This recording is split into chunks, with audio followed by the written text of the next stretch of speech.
फालतू की बातें कर रहे हैं। हाँ बताओ ना, बताओ भाई।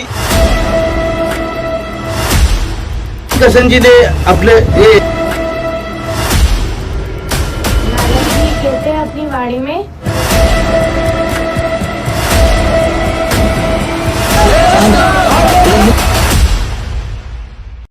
दर्शकों नमस्कार, स्वागत है आपका हमारे चैनल पर। जैसा कि हमारे चैनल की टैगलाइन है, सच जो आप जानना चाहते हैं। तो आज सतलोक आश्रम में हम उपस्थित हैं और यहाँ पर एक डिबेट का आयोजन किया जा रहा है। और इस डिबेट में हमारे साथ बहुत से लोग हैं जो विभिन्न धर्मों से जुड़े हुए हैं, विभिन्न पंथों से, विभिन्न जातियों से जुड़े हुए हैं। और इस डिबेट में आज हम चर्चा करेंगे हु इज गॉड, परमात्मा कौन है। देखिए, हम सब भगवान को मानते हैं और कहते हैं कि सबका मालिक एक है, फिर भी सबके अपने अपने अलग अलग भगवान हैं। कोई कृष्ण जी को भगवान मानता है, कोई शिव जी को भगवान मानता है, कोई ईसा मसीह को भगवान मानता है, कोई अल्लाह को, कोई गॉड को। और कुछ लोग हैं जो कबीर साहब को भगवान मानते हैं। अब इसका कोई पैमाना तो होना चाहिए जिससे यह निर्धारित हो सके कि वास्तव में परमात्मा, वास्तव में सृष्टि का रचनहार कौन है। क्यों ये होना चाहिए कि नहीं होना चाहिए? तो आज की हमारी डिबेट का जो भी टॉपिक रहेगा वो परमाणु के साथ रहेगा। हमारे साथ अभी जो स्टूडियो में मौजूद हैं, सतलोक आश्रम से भी लोग आए हुए हैं और इधर जो आम जनता के जो लोग हैं वो भी जुड़े हुए हैं। तो इनके भी विचार जानेंगे। जी, इस डिबेट में आज हमने परमाणु को लिया है, तो इसमें आपकी क्या राय है? चलिए, आपने पैमाने की बात कही, तो आप वेदों को मानते हैं ना, और आप वेदों को क्या दर्जा देते हैं? बताइए। यदि इस डिबेट का टॉपिक यदि सदग्रंथों को लें, प्रमाणों को लें हिंदू धर्म के, तो इसमें आपकी क्या राय है? वेदों की बात कही जाए तो जैसे कि अगर प्रमाणित तो हमारे शास्त्र है ही है। अगर वेदों को और अपने गीता जी को जो भी नहीं मानता है वो हिंदू है ही नहीं। बिल्कुल, ये तो जायज है। यदि कोई धर्मी, चाहे वो हिंदू धर्म का है, तो वो यदि वो वेदों और गीता को नहीं मानेगा तो इट मीन्स वो हिंदू ही नहीं है। तो सभी धर्मों के जो सदग्रंथ होते हैं वो आधार होते हैं उस धर्म का। तो ये बात तो सही है कि इनको सभी को ये मान्य है कि जो भी बहस होगी वो परमाणु के साथ में होगी। जी बिल्कुल। जिस तरह एक देश का संविधान होता है और वो संविधान पूरे देश को मान्य होता है, देश का एक प्रधानमंत्री होता है, साथ में उसका मंत्रिमंडल होता है, ऐसे ही एक पूर्ण परमात्मा और साथ में देवी देवता भी होते हैं। लेकिन पूर्ण परमात्मा एक और होता है और अलग अलग विभागों के देवी देवता अलग होते हैं। तो अब हम बात करते हैं कि वो पूर्ण परमात्मा कौन है जिसने वो लीलाएं की है, और वो लीलाएं वो वेदों में भी वर्णित है। हाँ बताओ ना, बताओ भाई, वेदों में वर्णित लीला किसने करी, आप बताओ। जी रुकिए, आपके पास भी आएंगे। जी, अभी आपने देखा कि भगवान श्री कृष्ण जी ने हजारों लीलाएं करी थी। उसमें से कुछ प्रमाणित लीलाएं मैं आपको बताता हूँ। जैसे श्री कृष्ण जी ने अपने राजा मोरदास जी ने अपने बेटे ताम्रध्वज को कटवाया था और श्री कृष्ण जी ने उनको जीवित किया था। इसी प्रकार कुछ मुट्ठी भर चावल लेके श्री कृष्ण जी ने सुदामा को धन्य दान कर दिया था और अधर्मी राजा कंस को मारकर धर्म की स्थापना करी थी। और इसी प्रकार महाभारत का महान युद्ध करवाकर धर्म की स्थापना करके अर्जुन को एक गीता उपदेश दिया था, जिसको सारा संसार गीता सार के नाम से जानता है। बिल्कुल बिल्कुल, क्या बात, बहुत बढ़िया बात। और कोई बताना चाहेगा? जी बिल्कुल, हमारे राम जी भी अपने भगवान है, क्योंकि उन्होंने सबरी के झूठे बेर खा के ये सिद्ध किया था कि भगवान है। और उसमें जो लीला एक ये की थी कि उन्होंने वनवास जाके एक माँ के कहने पर 14 वर्ष का वनवास भोगा और वहां से जो रावण था उसका भी नाश किया था। और इसके अलावा एक लीला ये भी की थी, बाली का भी संहार किया था उन्होंने। और ऐसे इससे सिद्ध होता है कि हमारे भगवान ही राम है। बिल्कुल, बहुत बहुत बढ़िया बात है ये भी, क्योंकि ये जो लीला रामचंद्र जी ने भी की, उन्होंने बताया कृष्ण जी ने भी की। और कोई बताना चाहेगा हमारे हिंदू धर्म में वेदों अनुसार और किस किसने लीला करी है? जी भाई साहब, हमारे हिंदू धर्म में हनुमान जी ने बाल्यकाल में ही सूर्य भगवान को निकल लिया था जी। ये उन्होंने विशेष लीला की थी।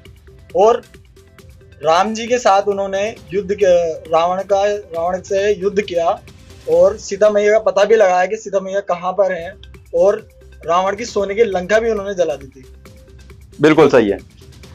तो देखिए सर, आपने जैसा पूछा था कि वेदों अनुसार जो लीलाएं हैं वो किसने करी, तो लोगों ने इसके आपको जवाब भी दिए। तो आप बताइए क्या ये लीलाएं है या नहीं है? अब यहाँ विचार करें कि एक तरफ तो हम कहते हैं कि भगवान एक है, सृष्टि का मालिक एक है, लेकिन आपने तो सबने अलग अलग भगवान बना रखे हैं।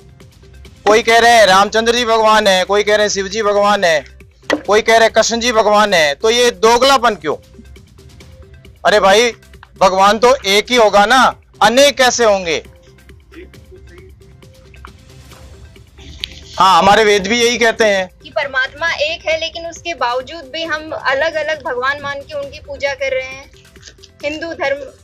हिंदू होने के नाते ये एक विचारणीय प्रश्न है जी। इनका ये जवाब है, जैसा कि अभी आपने बताया है। ये कहना चाह रहे हैं कि यदि आप भगवान को एक मानते हैं तो आपने अभी अलग अलग नाम गिनवा दिए, तो आप कोई इनको बताना चाहेंगे, इनकी बात का कोई जवाब देना चाहेंगे? जैसा ये पूछ रहे कि भगवान तो एक है लेकिन आप तो अलग अलग मान रहे हो ना। नहीं, भगवान तो एक ही है, सब इनके रूप ही है जी। भगवान विष्णु जी है जिनसे सभी संसार का संचालन हो रहा है, ठीक है। तो सारे भगवान उनके ही अवतार हैं। ये अपने राम जी हैं, कृष्ण जी है, या हनुमान जी है, या शिव जी है, सब उनके ही अवतार है। सब विष्णु भगवान ही संचालक है सारी सृष्टि के। तो आप कैसे जो आपकी बात है कि परमात्मा एक है, तो ये बात यहाँ पे सिद्ध होती है। बिल्कुल, परमात्मा एक है और वो विष्णु भगवान है। बिल्कुल सही है, सही है। हाँ, यही तो अवधारणा है, यही तो मान्यता है कि परमात्मा तो एक है। तो ये जो इनके अवतार है, भगवान श्री राम, भगवान विष्णु, भगवान शंकर, ये इनके अवतार हैं। तो जैसा कि इन्होंने बताया है कि इन भगवानों ने जो जो लीलाएं करी है, जैसे श्री रामचंद्र जी ने राम सेतु बनवा दिया, शिव जी ने जो जहर का प्याला था वो धारण कर लिया, हनुमान जी ने पर्वत उठा लिया। तो इन लीलाओं के आधार पर क्या ये भगवान साबित नहीं होते? क्या जवाब देंगे इसका? देखिए सर, जैसे कि इन्होंने कहा रामचंद्र जी ने सेतु बांध बनाया, तो आपको बताना चाहेंगे कि उस समय रामचंद्र जी से पुल नहीं बना था। 3 दिन तक घुटनों तक पानी में खड़े रहे थे, उनके पास अग्निबाण था, और तीसरे दिन उन्होंने अग्निबाण चढ़ा लिया कि अब चलाएंगे और समुद्र को सुखाएंगे। तो समुद्र ब्राह्मण रूप में खड़ा होकर के रामचंद्र जी से कहता है कि भगवान ऐसा ना करें, अगर आप तीर चला भी दोगे तो बहुत बड़ा खड्डा हो जाएगा और आप सेना पार करा के लेके जा नहीं पाओगे। तो मैं आपको बताता हूं कि आपकी सेना में 2 सैनिक है, नल और नीर, उनको उनके गुरु मुनींद्र ऋषि जी का आशीर्वाद प्राप्त है। तो वो अगर पुल बनाते हैं पत्थर से तो आपका पुल बन जाएगा, तो सांप भी नहीं मरेगा और लाठी भी नहीं टूटेगी। बिल्कुल बिल्कुल व्यर्थ है इनकी बातें, फालतू की बातें कर रहे हैं। ये जो पुल बनवाया था वो हनुमान जी ने पत्थर पे जब श्री राम लिखा था, भगवान प्रभु राम का नाम लिखा था, उसके बाद पत्थर तैरे थे। ये भगवान, ये ऋषि मुनिंद्र का नाम तो हमने कहीं पढ़ा ही नहीं, ना कभी सुना। क्यों भाई, ये सही है कि गलत है? ये फालतू की बातें कर रहे हैं। और मैं ऑडियंस से भी पूछना चाहता हूं, जैसे हनुमान जी ने पर्वत उठा लिया था, हनुमान जी ने पर्वत को उठा लिया था, तो क्या इससे वो भगवान नहीं हुए? क्या बताना चाहेंगे आप? जी, हम आपको ये बताना चाहते हैं कि ऐसा नहीं है कि वो भगवान नहीं है, मगर वो संपूर्ण परमात्मा नहीं है, वो अवतार हैं। और उन्होंने जैसे पर्वत उठाकर लेके जा रहे थे और उसी समय में भरत जी ने देखा था कि कोई राक्षस है, तो उन्होंने तीर चला दिया था और हनुमान जी गिर गए थे। तो उन्होंने गिरते ही राम का नाम लिया था, तो उनको पता चला कि ये मेरे भाई के दूत हैं, और उन्होंने हनुमान जी को कहा कि आओ, आपको मैं अपने बाण से ही पर्वत सहित लंका पहुंचा देता हूं। तो इसका मतलब तो ये हो गया कि हनुमान जी से ताकतवर तो भरत जी थे। तो इसका क्या कोई जवाब बनता है? जैसा कि इन्होंने कहा है कि हनुमान जी जब पर्वत उठा करके, संजीवनी बूटी वाला पर्वत उठा के आ रहे थे, तो श्री रामचंद्र जी के भाई भरत जी ने पर्वत सहित हनुमान जी को तीर पे बिठा के और वहां से उड़ा दिया था। इससे ये कहना चाह रहे हैं कि जो भरत जी हैं वो हनुमान जी से ज्यादा समर्थ हैं।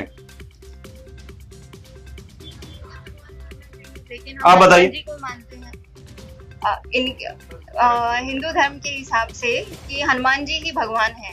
तो जो इन्होंने सज्जन ने बताया कि भरत उनसे ज्यादा ताकतवर थे, और ये बाकी सब लोग भी मानते हैं। तो इस हिसाब से तो भरत भगवान हुए ना, हनुमान जी को भगवान क्यों माना जा रहा है?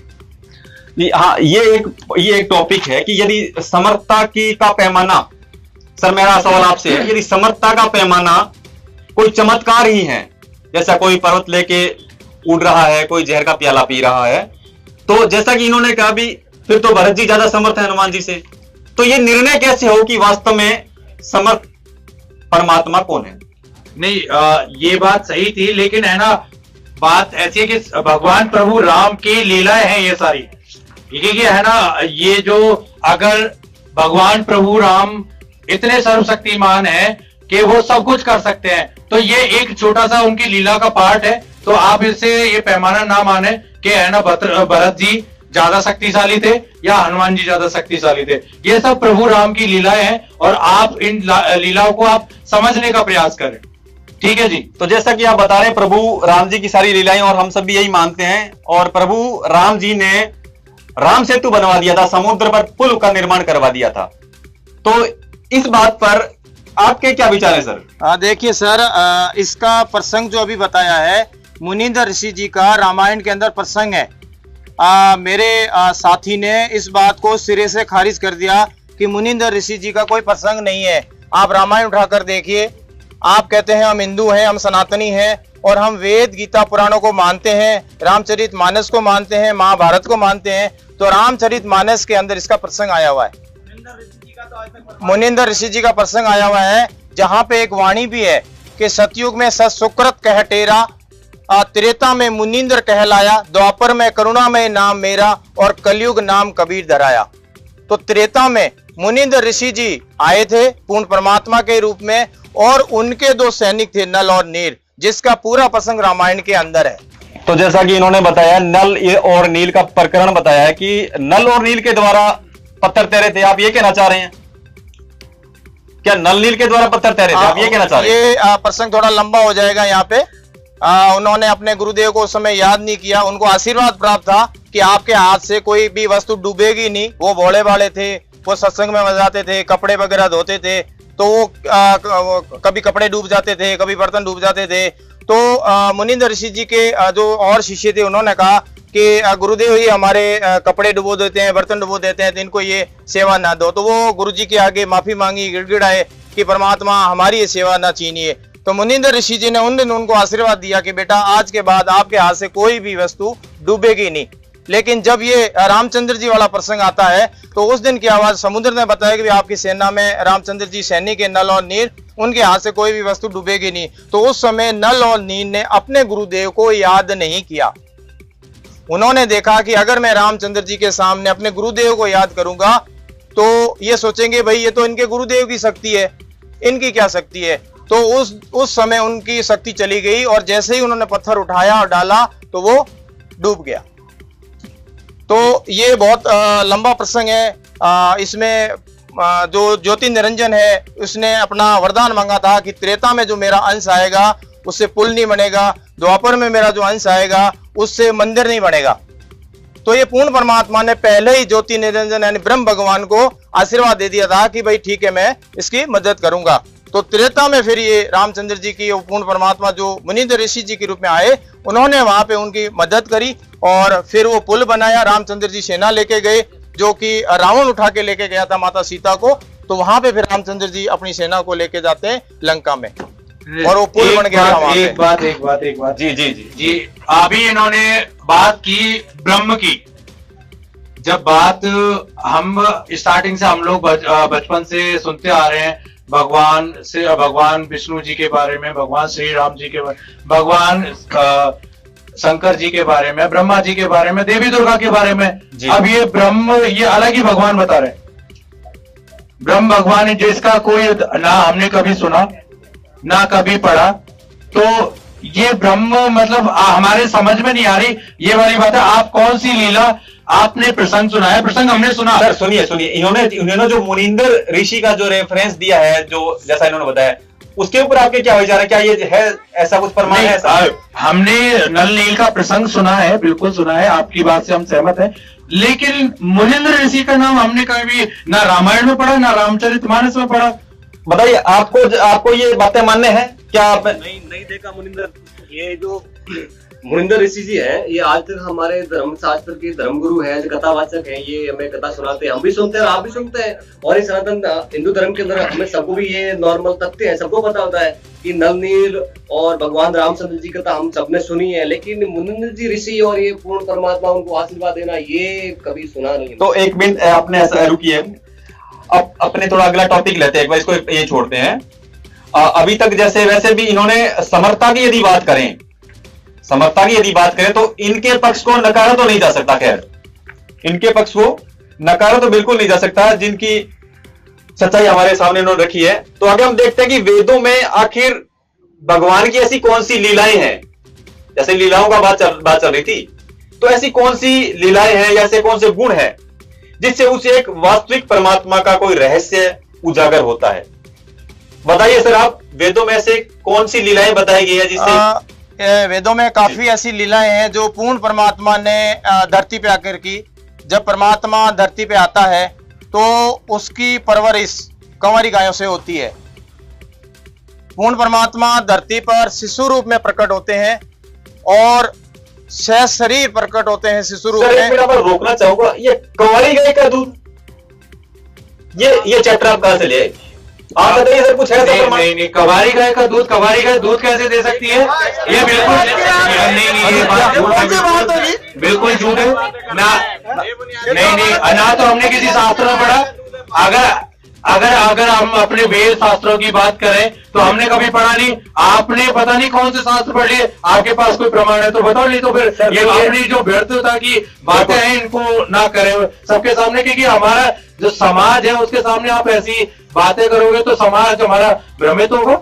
हम सनातन धर्म का प्रचार कर रहे हैं और ये हमारे सनातन धर्म को खराब कर रहे हैं। बिल्कुल सर, बात इनकी जायज है। देखिए, कंवारी गाय का और दूध, ये तो वैसे भी वैज्ञानिक तौर पर भी देखें तो भी प्रमाणित नहीं है बात। कंवारी गाय और दूध, और अगर ऐसा है हो भी जाता है तो ये तो भाई पाप, ये तो एक पाप होगा ना। ये चैप्टर आप लाए कहां से हो? देखो सर, जिस परमात्मा ने ये सृष्टि बनाई, 1 सेकंड में सृष्टि रचनी ये सारे ब्रह्मांड बना दिए, तो उसके लिए असंभव कुछ नहीं है, वो कोई भी लीला कर सकता है। और आपने बोला कि ये कंवारी गाय का प्रसंग कहां से आ गया, दूध कैसे आएगा, और आप हिंदू धर्म की बात कर रहे हैं, आप सनातन धर्म की बात कर रहे हैं, आप वेद गीता की बात कर रहे हैं, और आपको वेद और गीता का क्या है भी पता नहीं है। आपने भगवा वेश धारण कर लिया, चंदन लगा दिया, मालाएं पहन ली, अच्छा, दाढ़ी जटा बढ़ा ली। तो इसका मतलब ये ऐसे मुंह उठा के आ गए ये बिल्कुल। आपने वेदों का अध्ययन नहीं किया? नहीं, हमने बिल्कुल अपने वेदों को पढ़ा है बिल्कुल। और इन्होंने आप ऐसे कैसे कटाक्ष कर सकते हैं? इन्होंने वेद नहीं पढ़े। बिल्कुल ये तो हमारे जो भ्रष्ट हैं उनके ऊपर ही हमारे सनातन धर्म की पहचान है। अगर उसके ऊपर ही खंडन कर रहे हैं तो हमारे अगर इन्होंने वेद पढ़े होते तो ये बात ऐसी कभी नहीं करते। हमारे ऋग्वेद मंडल 9 सूक्त नंबर 1 मंत्र नंबर 9 के अंदर कहा गया है कि वो परमात्मा जब धरती पे आता है तो उसकी परवरिश अधनन्या धेनु से होती है। अधनन्या धेनु, ये वेदों में लिखा हुआ है। और आपको ऋग्वेद मंडल 9 सूक्त नंबर 1 मंत्र नंबर 9 फिर दोबारा आपको रिपीट करके बता रहे हैं कि इसमें वे लिखा हुआ है कि अधन्य धेनु से उस पूर्ण परमात्मा की परवरिश होती है। कंवारी गाय से, जिसको बैल ने टच नहीं किया, वो उस कंवारी बच्चिया से, गंवारी गाय से पूर्ण परमात्मा की परवरिश होती है, उसका वो दूध पीता है। ये हमारे वेद कह रहे, हम नहीं कह रहे। जिसको आप सिरोधार्य मानते हो, वेद को सनातन धर्म मानता है कि ये झूठे नहीं है, सच्चे हैं, तो ये वेद के अंदर लिखा हुआ है और आप उठा के प्रमाण देखें। सर वैसे तो ये बात देखो मानने योग्य है नहीं, लेकिन फिर भी जैसा आपने प्रमाण दिया है तो उसको चेक भी कर लिया जाएगा। तो इसके अलावा और बताइए, और क्या लीलाएं हैं? इसके अलावा परमात्मा शिशु रूप में प्रकट होता है धरती पे जब आता है। ऋग्वेद मंडल 9 सूक्त नंबर 96 मंत्र नंबर 17।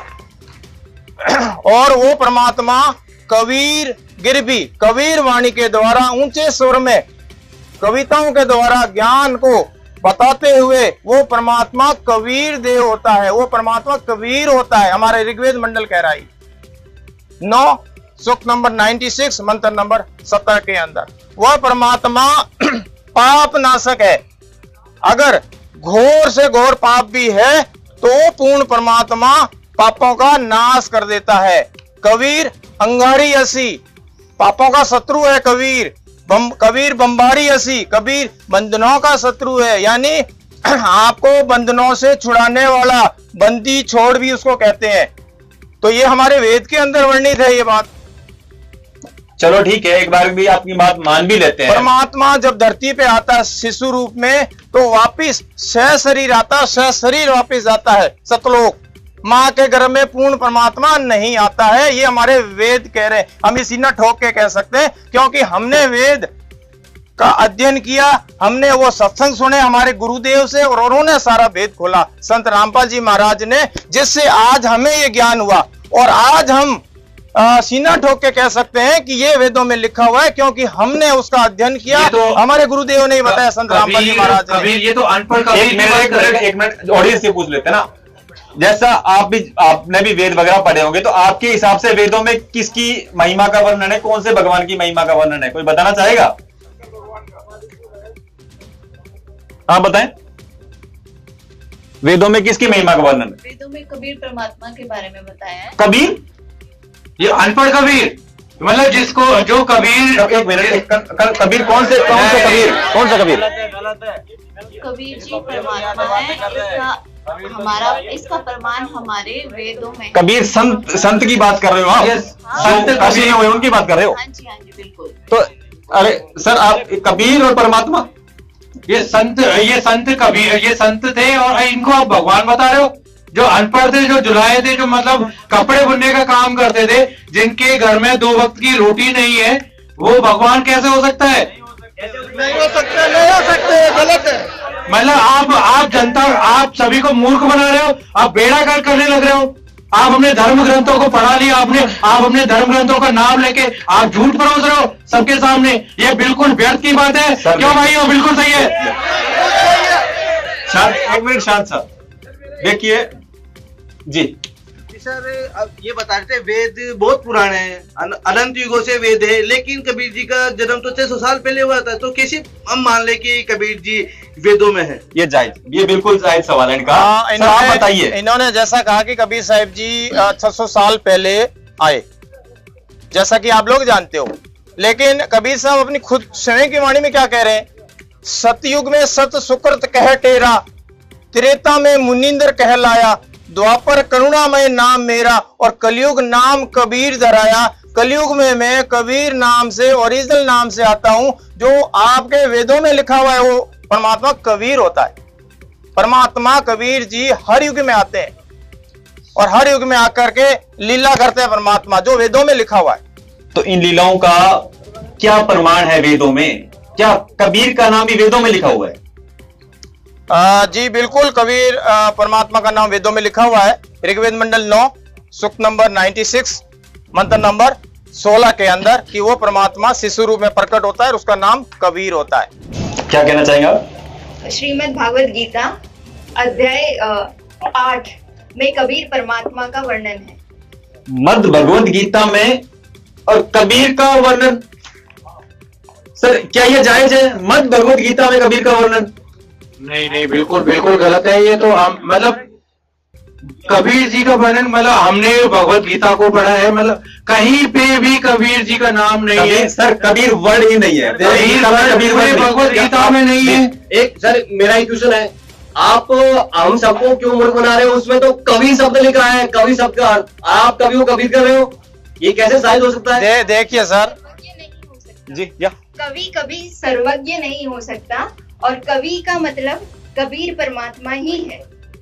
देखिए सर जी, जैसा कि मेरे साथी बार बार कह रहे हैं कि क्या हमने वेद पढ़े नहीं है, क्या हमने गीता पढ़ी नहीं है, तो शायद आपने पढ़ी नहीं है और अब पढ़ लें। आप संत रामपाल जी महाराज का सत्संग सुन के पढ़े तो आपको शायद समझ में आ जाएगा, क्योंकि गीता के 8वें अध्याय के 9वें श्लोक में कहा है कि वो परमात्मा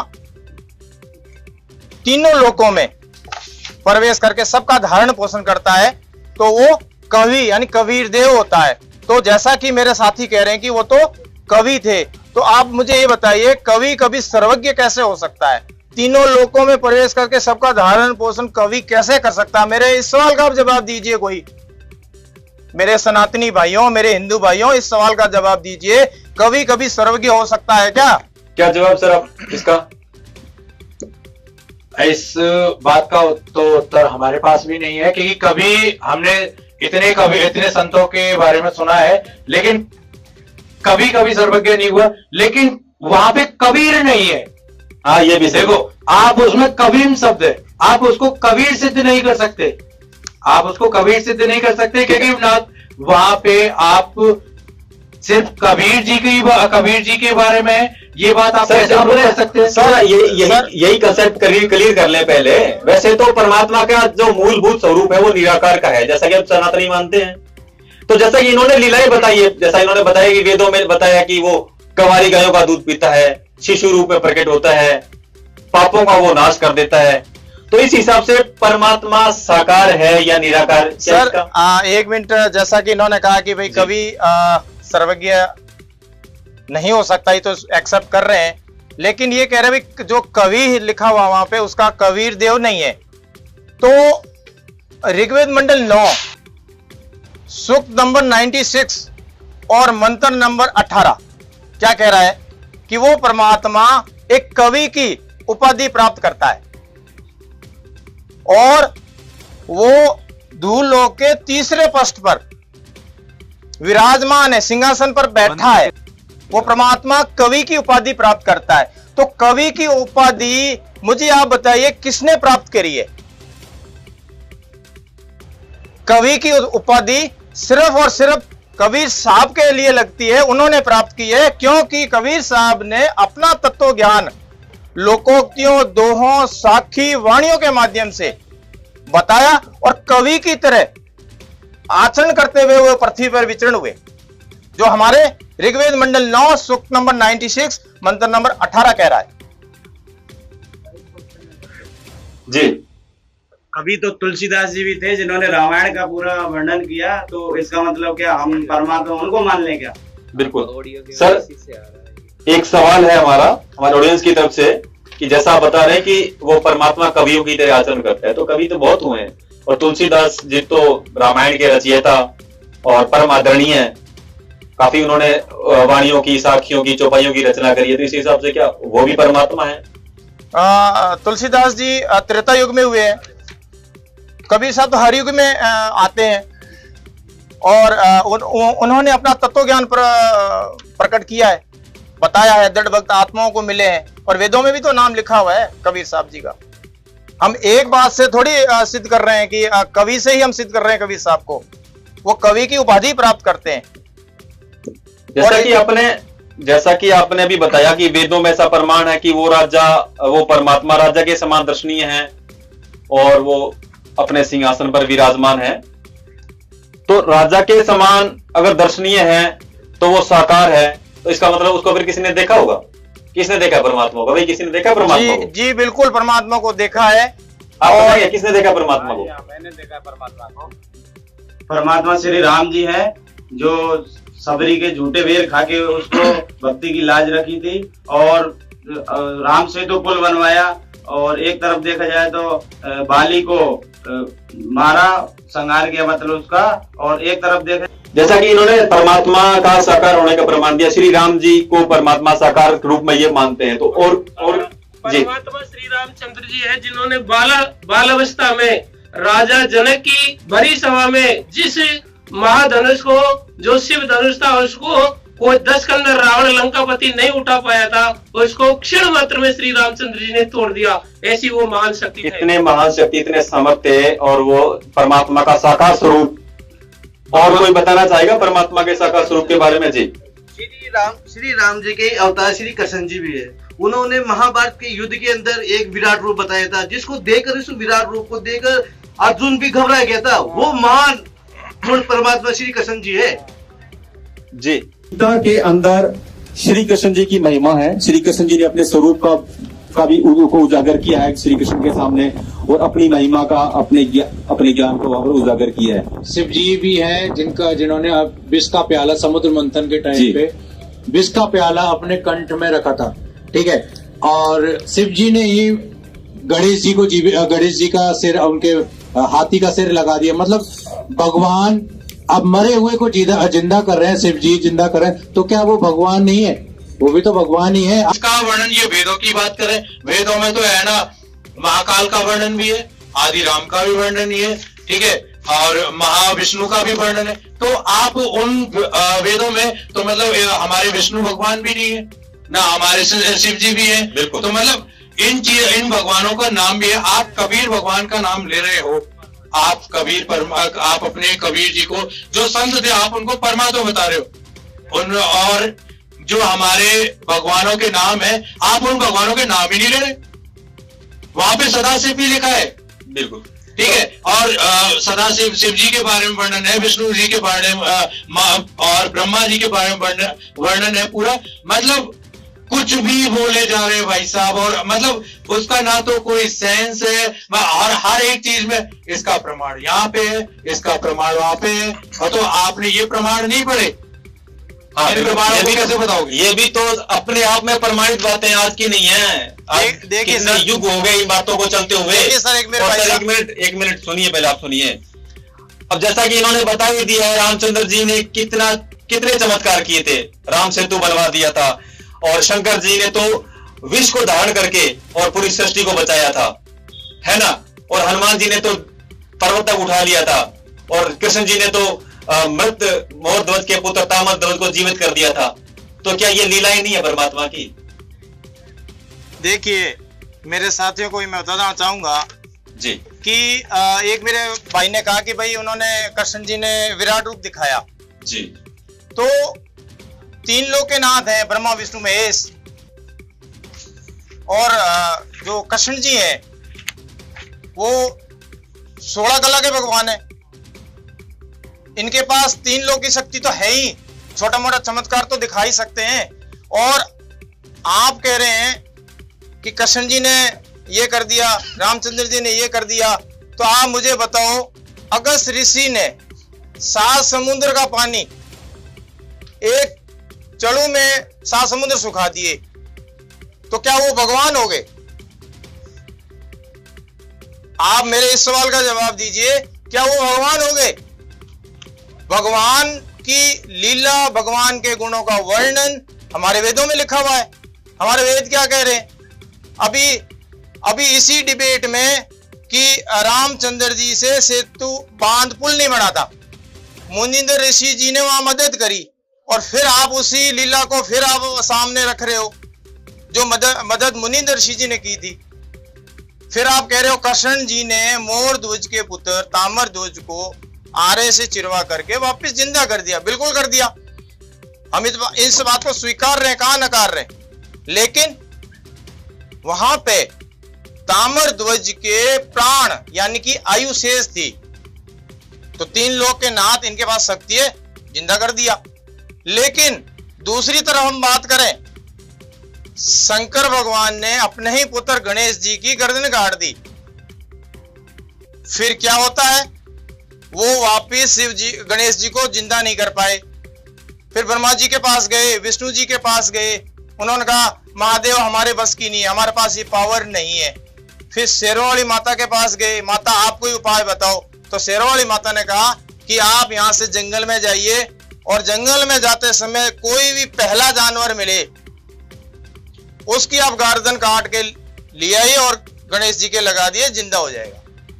तो जब जंगल में गए तो हथनी मिली, उसकी गर्दन काटी और वो शिव जी गणेश जी के लगाई और गणेश जी को जिंदा किया। आप गणेश जी की पूजा करते हो तो उस पे चुंदड़ी क्यों उड़ाते हैं? क्यों? हथनी का शेर है। देखो फिर बात इन्होंने बोली है कि देवी दुर्गा ने चलो जीवित किया, लेकिन शक्ति तो है ना, अब वो तो है तो हमारे ही भगवान। अरे भगवान तो हमारे ही है। अरे बिल्कुल शक्ति है, 3 लोगों की शक्ति मान रहे हैं ना, लेकिन उस शक्ति में भी आप देखें एक जानवर की गर्दन काट करके, एक जीव को मार करके आप अपना बेटा जीवा रहे हो। देखिए सर, क्या कि हिंदू धर्म की जो मान्यता है, हिंदू धर्म की जो अवधारणा, जैसा इन्होंने बताया कि वो सभी जो इनके देवी देवता पूजनीय है, वो सभी उस परम शक्ति के ही स्वरूप हैं। चाहे देवी ने कह दिया, चाहे शंकर जी खुद से होकर लिया उन्होंने, तो वो हुआ उसी शक्ति की वजह से है, तो वो उनको हम नकारा नहीं कर सकते। आप तो चलो ये बता दीजिए, आपके अनुसार वेदों में जो वर्णन है कि परमात्मा किसको मिलता है, कैसे मिलता है, उसका आप अपने हिसाब से बताइए, आप क्या मानते हैं? ऐसा है सर कि वेदों में ये लिखा हुआ है कि वो परमात्मा जो है ऋग्वेद मंडल 9 सूक्त नंबर 82 मंत्र नंबर 1 कि वो परमात्मा राजा के समान दर्शनीय है, सिंहासन पर विराजमान है, उसके ऊपर गुम्बज है और ऑटोमेटिक चंवर हो रहा है।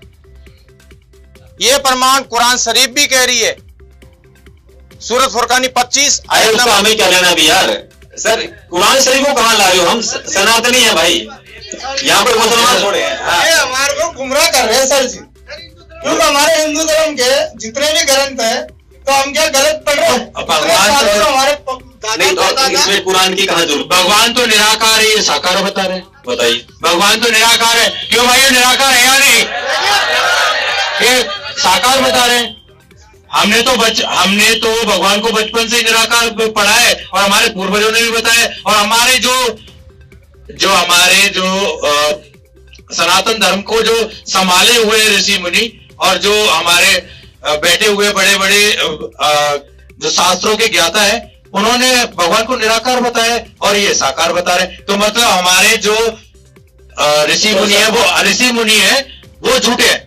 भाई साहब का कहना ऐसा है, ऋषि मुनि बिल्कुल झूठे हैं और ये सही है। जिन्होंने हजारों साल तक तपस्याएं करी, हजारों साल तक भक्ति करी, उनको आप गलत साबित कर रहे हैं। मेरे अभी इन्होंने कहा कि हनुमान जी भगवान है, राम जी भगवान है, विष्णु जी भगवान है, कृष्ण जी भगवान है। अभी खुद कह रहे हैं कि वो परमात्मा निराकार है। तो बहन जी आपने शायद इस डिबेट को ध्यान से नहीं सुना। इनका और सनातनियों का यही मानना है कि परमात्मा की जो शक्ति है ना वो निराकार है, वो निराकार शक्ति है।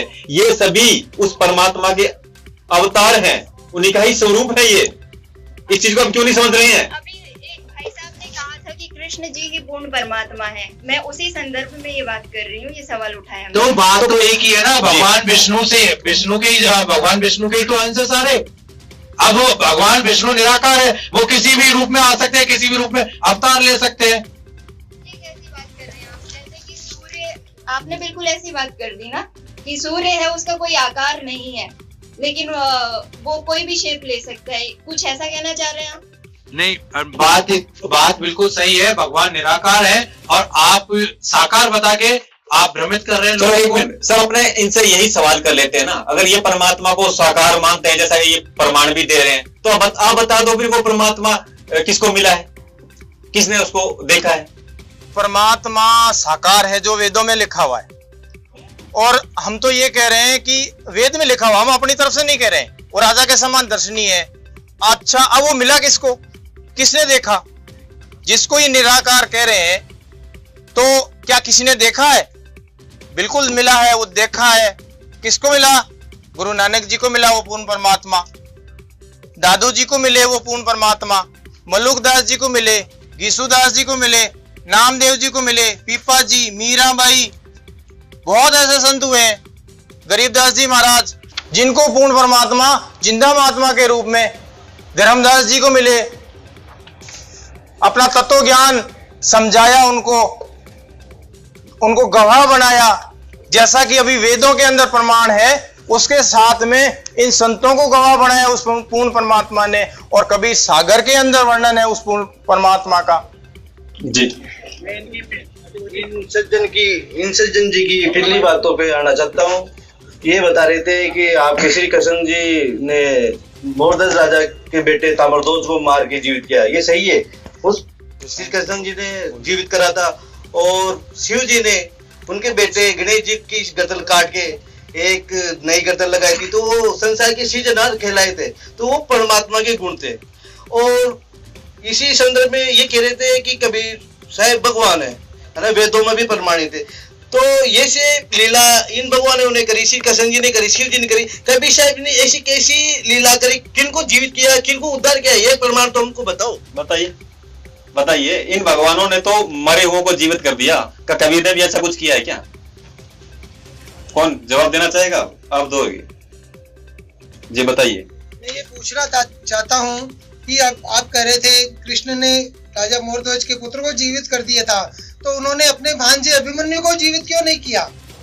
कबीर साहब ही भगवान है, कबीर साहब ही भगवान है। अनेक संतों ने अपनी वाणी में कहा है, हम सुल्तानी नानक तारे, दादू को उपदेश दिया, जात चुराहा भेद न पाया, सी माही कबीर हुआ। इनका सवाल आप मैं रिपीट कर देता हूँ। ये कहना चाहते हैं कि यदि कृष्ण जी ने मोरध्वज के पुत्र ताम्रध्वज को आरे से कटवा कर वापिस जीवित कर दिया था, तो उन्होंने अपने भांजे अभिमन्यु को, जो कि महाभारत के युद्ध में मारा गया था, उसको जीवित क्यों नहीं किया? है जवाब आपके पास? जी जवाब तो नहीं है, लेकिन मैं कहना चाहता हूँ कि शिव जी ने भी तो अपने पुत्र गणेश जी की गर्दन काट के नई गर्दन लगाई। नहीं गर्दन लगाई सर, बात तो यही है ना, इस बात को समझे आप, क्या वो स्वीकार कर रहे हैं ना? ये जवाब दे रहे हैं जी। क्या गणेश जी की गर्दन काट करके दूसरे सब्जी ने गणेश जी की गर्दन लगाई थी, तो माता सती ने जब अग्नि कुंड में प्राण त्याग दिए, तो माता सती को क्यों जीवित नहीं किया? माता सीता को क्यों नहीं जीवित किया? सती को पार्वती। हाँ, आपके लिए दो सवाल हो गए। एक सवाल तो ये कि अभिमन्यु को क्यों नहीं जीवित किया कृष्ण जी ने, और शिव जी ने सती सीता को क्यों नहीं जीवित किया? सर आप ही बताइए इसका जवाब। सर आपको मैं सवाल रिपीट कर देता हूं। इनका यह सवाल है कि यदि श्री कृष्ण जी ने मोरध्वज के पुत्र ताम्रध्वज को आरे से चिरवा के जीवित कर दिया, इसका मतलब वो समर्थ थे, तो अभिमन्यु को क्यों नहीं जीवित किया? और शिव जी भी यदि गणेश जी की गर्दन काट के वापस लगा के वो समर्थ हैं, तो उन्होंने पार्वती सर वापस नहीं लगाई, दूसरे जानवर को मार करके लगाई है। हो सकता है उसमें भगवान की कोई लीला हो। अच्छा, ये भी लीला है? भगवान की कोई लीला। अगर कोई काम नहीं हो तो भी लीला। देखो ये कौन सी बात हुई? ये भगवान की लीला हो सकता है, और ऐसा भी हो सकता है कि उस इंसान की उम्र पूर्ण हो गई हो, तो वो भगवान कहते हैं, हमारे विधान है, हमारे शास्त्रों के अंदर भी उनका धर्मगुरु बताते हैं कि जब इंसान की उम्र पूरी हो जाती है तो भगवान उस विधान के अंदर हेरफेर नहीं करते। बिल्कुल, हाँ ये भी है। बिल्कुल बिल्कुल। सृष्टि का भी सर कोई नियम होता है ना, किसी का अगर टाइम है तो वो तो फिर नहीं है। अब हर किसी को जीवित करने लग रहे हैं, मरेगा कौन? फिर तो आप सबको बोल दोगे वो एक्सीडेंट में क्यों मरा, बता रहे हैं सर। जी जी, ये तो जैसे पार्वती जी ने, उन्होंने दक्ष के हवन कुंड के अंदर शरीर छोड़ दिया था, तो उनकी तो उम्र पूरी हुई नहीं थी, वो अधूरी उम्र में उन्होंने अपना शरीर छोड़ा था। जबकि पूर्ण परमात्मा की समर्थता बताते हैं ऋग्वेद मंडल नंबर 10 सूक्त नंबर 161 मंत्र नंबर 2 के अंदर ये बताया गया है कि वो पूर्ण परमात्मा अपने साधक की आयु भी बढ़ा देता है और उसे 7 वर्ष का जीवन प्रदान करता है। तो उसकी उम्र बढ़ाकर चाहे जितनी बढ़ा सकता है, उसमें इतनी सामर्थ्यता होती है। अगर उस परमात्मा जिनको ये भगवान बता रहे हैं, भगवान शिव, उनकी सामर्थ्यता होती तो वो अपनी पत्नी की उम्र क्यों नहीं बढ़ा सकते थे? जबकि वेद ये कह रहे हैं। सर जब भस्मागिरी ऋषि भक्ति कर रहा था, उन्होंने भस्म कुंड उसमें मांग लिया था, तो शिव शंकर खुद अपनी उम्र अपने जीवन को नहीं बचा पाया, उन्होंने उसे लेनी पड़ी विष्णु जी की या पूर्ण परमात्मा की, तो उन्होंने भागना क्यों पड़ा? मेरा क्वेश्चन ये है, उन सज्जन से जवाब दीजिए कि खुद शिव शंकर जी को क्यों भागना पड़ा? हाँ सर, ये भी एक कथा आती है पुराणों में। ये सर सज्जन का कहना है कि लीला थी। बिल्कुल बिल्कुल। आप भगवान विष्णु की जो लीला है, शिव जी अपना जीवन नहीं बचा पा रहे, भगवान विष्णु की लीला के आगे। बिल्कुल नहीं, बिल्कुल आप बात सुनिए, क्योंकि हम आपकी बात जब आप बोल रहे हैं तो हम आपकी बात को बिल्कुल सुन रहे हैं शांति से। जी सर, तो आप भी हमारी बात शांति से सुनिए सर। ठीक है, भगवान विष्णु की ये जो मृत्यु वाला काम है, भगवान विष्णु जी अलग अलग रूप अवतार लेके आते हैं और सर्वनाश करते हैं। तो ये काम भगवान विष्णु के काम थे। तो आप शंकर जी को, जो काम शंकर जी का है वो शंकर जी कर रहे हैं, जो काम विष्णु जी का है जो वो विष्णु जी कर रहे हैं। आप उनकी लीलाओं में आप कैसे कह सकते हैं कि अगर आप ये बोलते कि है ना महिषासुर का वध नहीं हुआ, महिषासुर आप वो राक्षस आप बोल रहे हो राक्षस है, उसका वध नहीं हुआ होता, या फिर वो शंकर भगवान को हट मार के खुद बैठ गया होता उनकी गद्दी पे, तो आपका कहना होता जब उनका सर्वनाश हो गया ना उस राक्षस का, तो भगवान विष्णु हुए ना सर्वशक्तिमान। जी जी बताओ भगवान विष्णु सर्वशक्तिमान हुए या नहीं हुए? सर ये सज्जन जी बता रहे हैं कि भगवान शंकर जी से बड़े विष्णु जी हो गए, इनका कहना ये सिद्ध हो गया। तो अब ये बताएं कि जब नारद जी ने विष्णु जी को श्राप दिया कि तू एक जन्म तू पत्नी के वियोग में तू जीवन व्यतीत करेगा और दुखी होकर मरेगा, तो वो अपना श्राप को नहीं काट पाए थे। पूर्ण परमात्मा विष्णु जी है तो वो नारद जी का श्राप काट लेते। अरे सर इसका जी जी बताइए क्या क्या। सर कुछ चीजें संस्कारवश होती है वो जो नहीं कर पाते वो। हाँ जी। कबीर साहब ने भी जब कमाल और कमाली को जीवित किया था तो उनकी भी तो जो आयु समाप्त हो चुकी थी और वो कमाली को तो कब्र में दबा दिया गया था। उसके बाद में जब कबीर साहब ने उनको जीवित कर दिया तो फिर वो ये श्री कृष्ण उनके भांजे को जीवित क्यों नहीं कर पाए? हाँ प्रहार तो अच्छे खासे हो रहे हैं इधर दोनों तरफ से। सर आपको जवाब देना पड़ेगा ये यहाँ पर। जैसा इन्होंने पहले सवाल किया था, इधर से सवाल आया था अभी। हाँ इन भगवानों ने ये लीलाएं करी, चमत्कार किए, मुर्दों को जीवित किया। कबीर ने क्या किया? तो जैसा ये बता रहे कबीर ने कमाल और कमाली को जीवित किया जो दफन कर दिए गए थे। देखो कुछ शक्तियां अगर भक्ति करने से भगवान राम के, क्योंकि है ना भगवान जो कबीर जी का नाम ले रहे हैं उन्होंने भी राम भगवान का नाम लिया है, ठीक है। और उन भाई साहब का सवाल ये था कि आपने जैसा पिछले सवाल में जवाब दिया था उससे ये सिद्ध हुआ भी जो विष्णु है वो शिव जी से बड़े हैं। हाँ, ऐसा ही आपने कहा था। बिल्कुल बिल्कुल विष्णु है जो शिव जी से बड़े हैं। तो उन विष्णु जी को नारद जी के श्रापवश राम रूप में आना पड़ा था। देखो ये भगवान की जो लीलाएं हैं ये अगर जो आप बोल रहे हो कि है ना राम भगवान को ये झेलना पड़ा, पत्नी का वियोग झेलना पड़ा, तो ये भगवान की लीलाएं हैं। और अगर मान लो कि किसी ने कुछ बात बोली और आपने उसका कहा मान लिया एक बार में, तो भगवान आप अपनी प्रार्थना भी तो करवाएगा। अब नारद जी भगवान के सामने उनकी तपस्या करेंगे तो भगवान उसके बदले में तो फल देंगे। अगर आप फल नहीं देंगे, अगर आप भक्ति नहीं करेंगे उनकी, तो फिर आप कैसे उनसे फल की उम्मीद कर सकते हैं? सही है। इसका मतलब ये सर एक बात बताइए, इस सृष्टि का जो एक मिनट है उस अकॉर्डिंग होता है ना ये तो। एक मिनट सर, ये सज्जन बार बार लीला का कह करके उसको बात को टाल देते हैं। नहीं आप बताइए ना मेरे घर, जब ये बात थी हमारी कि कबीर साहब जी किस किस को मिले, आपने बात को जवाब भी नहीं दिया। आज आपने बताया आज के समय में, तो आप या तो उस बात का आंसर दीजिए। एक मिनट सर, पहले क्या होता था कि पंडित लोग, ब्राह्मण लोग संस्कृत जानते थे। दूसरा जो वर्ग समुदाय था उसके पास में संस्कृत का ज्ञान नहीं था, तो संस्कृत का श्लोक बोल करके वो दूसरे समुदाय के लोगों को बातों में ही या बोली में ही हरा देते थे। अब ये लीला का कहते हैं, तो हमारी जब बात शुरू हुई थी कि भाई वो पूर्ण परमात्मा जो है जिसने लीला की उसका वर्णन वेदों में लिखा हुआ है, उसका प्रमाण हमने बताया। अब आप लोगों ने लीला का कह करके कहीं प्रमाण नहीं बताया। अब ये बताइए कि आप एक तरफ कह रहे हैं कि ये शिव जी की लीला है, भस्मा गिरी की जब बात आती है वहां पे भी आप लीला कह रहे हैं, तो भस्मा गिरी ने शीर्षासन करके 12 साल तक शिव जी के द्वार पे तपस्या करी। किस लिए करी? शिव जी को प्रसन्न करने के लिए करी ना। लेकिन ना, उसकी तो कुदृष्टि थी। क्यों? उसको पता था कि शिव जी के पास में एक कड़ा है, अगर ये कड़ा मुझे मिल जाए और जिसके सिर के ऊपर मैं रख दूं भस्म हो जाएगा। तो उसका उद्देश्य क्या था? 12 साल तक उसने करी और उसका ये उद्देश्य था कि ये कड़ा मुझे मिले और मैं पार्वती, अपन जिस भगवान को मानते हैं, इष्ट को मानते हैं, उनकी पत्नी हमारी माता हुई। तो उसका उद्देश्य था कि ये कड़ा लेकर के शिव जी को पहले मारूं और पार्वती को अपनी पत्नी बनाऊं। और यही हुआ। अगर शिव जी अंतर्यामी होते, उनको पता होता, तो 12 साल तक वो द्वार पे शीर्षासन करके तपस्या कर रहा था उसको वहां से हटा देते कि ये तो उल्टा काम करेगा, ये तो मेरे ही गले में पड़ेगी। शिव जी को पता नहीं था। तो कबीर एक तू अंतर्यामी, इस सृष्टि में ब्रह्मांड जितने भी ब्रह्मांड है, सृष्टि है, सिर्फ एक कबीर साहब है, वो अंतर्यामी है।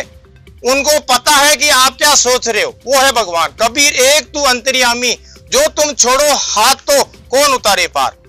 तो यहाँ पे शिव जी को पता नहीं था। देखिए सर, जैसे ही कड़ा आया, एक मिनट सर मेरी बात पूरी करूं ताकि किसी का कोई कॉन्सेप्ट क्लियर तो हो। तो जैसे ही कड़ा हाथ में आया, भस्मागिरी से वो भस्मासुर बन गया, राक्षस। और कड़ा लेते का आप शंभु सबसे पहले तेरे को मारूंगा और पार्वती को पत्नी बनाऊंगा। वहां पे शिव जी अपनी जान बचा करके भागे। किस तरीके से उनकी जान बची आप सबको पता है और पुराणों के अंदर इसका प्रमाण है, लिखा हुआ है। जी आपने बताया। अच्छा, जहां हम लीला की बात करते हैं तो वेदों में वर्णित लीला तो कबीर प्रभु ने की। शिशु रूप में प्रकट हुए, सह शरीर आए, सह शरीर गए। आज 627वां कबीर साहिब जी का प्रकट दिवस मनाया जा रहा है सतलोक आश्रमों में। किस लिए मनाया जा रहा है कि वो कबीर साहिब जी शिशु रूप में आते हैं, सह शरीर आते हैं, सह शरीर जाते हैं। और सह शरीर जाने की लीला भी कबीर प्रभु ने मगहर में की थी। जहां आज भी मगहर में हिंदुओं ने और मुसलमानों ने वहां मंदिर और मस्जिद बनाए, जहां फूल मिले थे जाने के बाद में। हिंदू मुस्लिमों ने आधे आधे बांटे, मंदिर और मस्जिद बनाया, प्रेम से रह रहे। नहीं, आप इस बात का जवाब दीजिए। आपने बोला कि कबीर जी इस संत को मिले, इस संत को मिले, इस संत के, आपने 10 संतों के नाम गिनाए। आपने 10 संतों के नाम गिनाए, कहाँ प्रमाण है, कहाँ कुछ है उनका? आपने बोले कि है ना बस मिल गए। अरे ऐसे हमारे भगवान भी तो है। वो जरा कुछ कह रहे हैं, जरा सुनिए उनका भी, सुनिए विचार क्या कह रहे हैं। तो जी कबीर साहब जी जिन जिन को भी मिले उनके सबके प्रमाण है और उनकी वाणियों में उनके बारे में सब बता रखा है। जैसे गुरु नानक जी साहब को कबीर साहब जी मिले थे, उसका प्रमाण है बेई नदी के ऊपर उनको गुरु मिले थे। और उन्होंने महिला पहला की जो वाणी है गुरु ग्रंथ साहिब के 721 नंबर पृष्ठ के ऊपर है, उसमें लिखा हुआ है, एक अर्ज गुप्तम पेश तो दर कुन करतार हक्का कबीर करीम तू बेएब परवरदिगार। उसमें कबीर साहब का पूरा नाम आ रहा है। कुन करतार मतलब सृष्टि का रचनहार, वो बेएब निर्विकार कौन है, वो हक्का कबीर है। बिल्कुल प्रमाण है। ऐसे सभी संतों की वाणी में प्रमाण है। दादू साहेब जी की वाणी में प्रमाण है, जिन मोको निज नाम दिया सोही खसम हमार, दादू दूसर कोई नहीं, वो कबीर सृजनहार। वो कबीर सृजनहार मतलब परमात्मा है। आप क्या कहेंगे? नानक जी कहते हैं अपनी वाणी में, राग सीरी महिला 1 प्रश्न नंबर 24 शब्द नंबर 29। फाई सूरत मलुकी वेश तो ठगवाड़ा ठगी देश, खरा सियाणा बहुताबार, वो धानक रूप रहा करता है। आप कैसे कह सकते हैं कि प्रमाण नहीं है? हम ये कहना चाहेंगे, हम बहुत सारे प्रमाण दिए गए हैं। ये जो बार बार प्रश्न कर रहे हैं, लीलाओं पे भी प्रश्न उठा रहे हैं, ये प्रमाण क्यों नहीं दे रहे हैं? हाँ, वो भी आएंगे। एक मिनट और भी कोई संतों का है प्रमाण आपके पास? जी एक मिनट आता हूँ। दादू जी ने अपनी वाणी में कहा है, जिन मोकू निज नाम दिया सोए सतगुरु हमार, दादू दूसरा कोई नहीं, कबीर सृजनहार। दादू जी की वाणी में प्रमाण। ठीक है जी।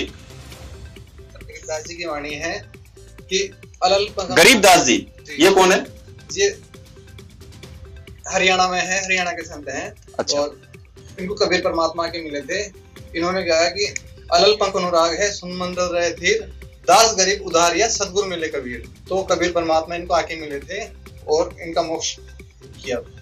पानी से पैदा जी पानी से पैदा नहीं, श्वासा नहीं शरीर, और अन्न आहार करता नहीं, ताका नाम कबीर। जी जी मल्लू जी। चार दाग से सतगुरु न्यारा अजरो अमर शरीर, खोजो दास मलुक सलूक कहे खोजो कसम कबीर।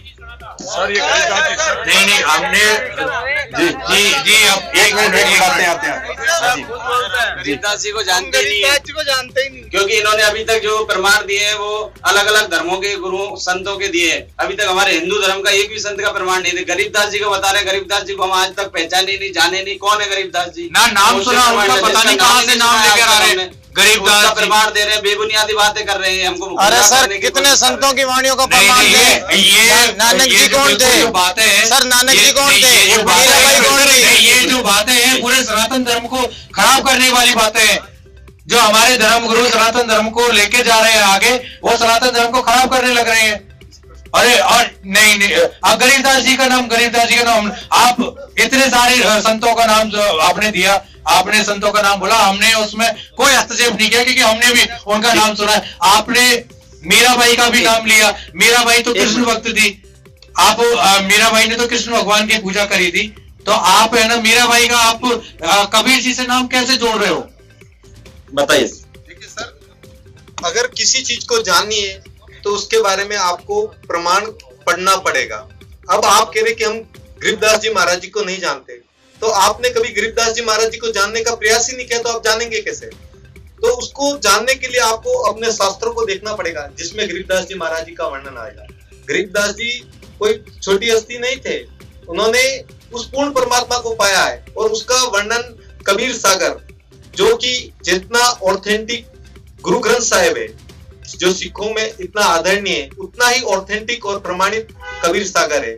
उसके अंदर गरीबदास जी महाराज जी का वर्णन है, जिसमें कबीर पंथ के 12 पंथों का वर्णन है। उसमें लिखा हुआ है कि संवत 1775 हुई तांदीन प्रेम प्रगटे जग सोई, और उसमें 12वें पंथ प्रगट भय बाणी शब्द हमारे की निर्णय ठानी, और वो गरीबदासी पंथ है। उसमें पूरा वर्णन कर रखा कि गरीबदास जी जो छुड़ानी के अंदर आएंगे और उसमें मेरी वाणी प्रकट होगी, जो 24,000 वाणियों का ग्रंथ है, और वो गरीबदास जी महाराज जी ने लिखा है। तो सर एक सवाल इनका था कि आपने अभी जो प्रमाण बताए संतों की वाणियों से, ये इनका ये कहना कि ये संत तो कुछ मुसलमान धर्म से भी हुए हैं, कुछ बिलोंग कर रहे हैं, हिंदू शास्त्रों में कहाँ प्रमाण है?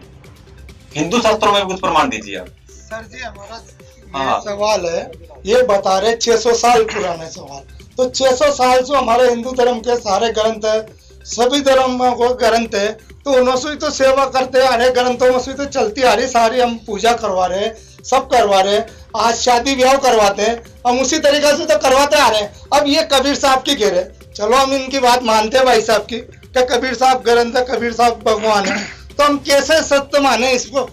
इस बात का जवाब हिंदू शास्त्रों में प्रमाण हो। पहले तो मैं भाई साहब से पूछना चाहूंगा कि भाई साहब कितने पढ़े लिखे हो? भाई साहब 5वीं पास हूँ। अच्छा 5वीं पास हो, 5वीं पास भी समझ सकता है। भाषा एक समझने के लिए होती है, और इतने समय से अपनी जो ये वार्तालाप चल रही है, कितनी बार आपको प्रमाण दे दिया है पूर्ण परमात्मा का वेदों से।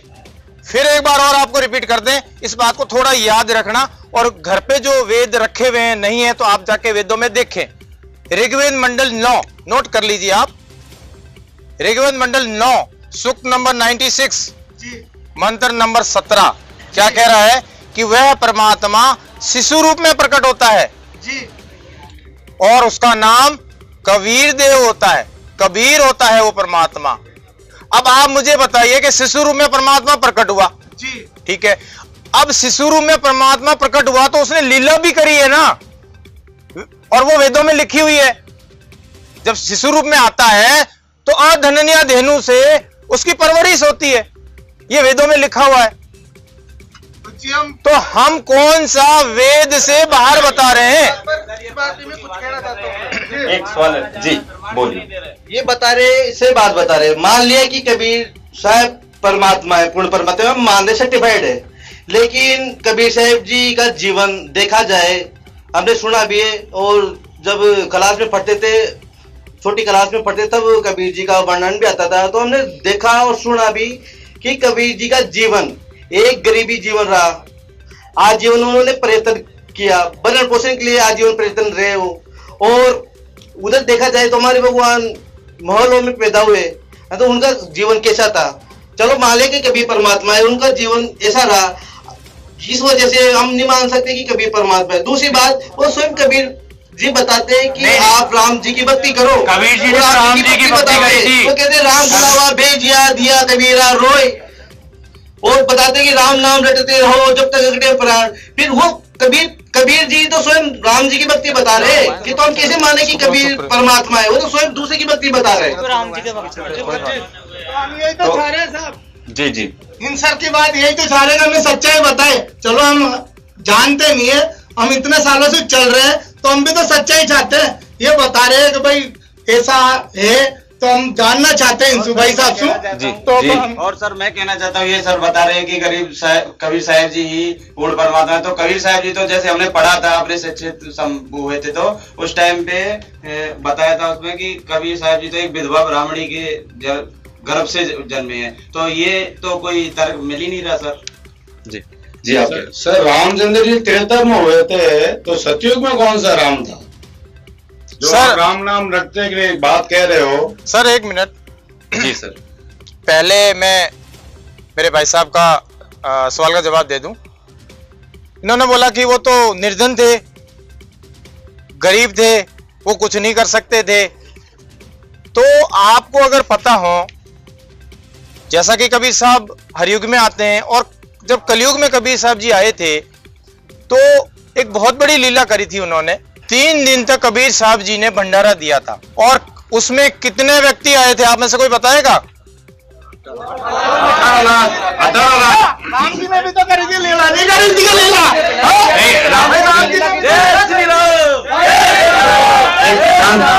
एक मिनट शांत हो जाइए, एक मिनट। एक बात ये भी तो है, कबीर जी ने राम नाम जपने का बोला है, और कबीर जी ने खुद अपनी बाणी में बोला है, कबीर कुत्ता राम का मोतिया मेरा नाम, गले प्रेम की जेवड़ी खेचो जाओ जाओ। ठीक है, तो कबीर जी ने राम भगवान का नाम लिया है, राम नाम की जिक्र किया है। तो आप किस कबीर की बात कर रहे हो जो खुद राम नाम की?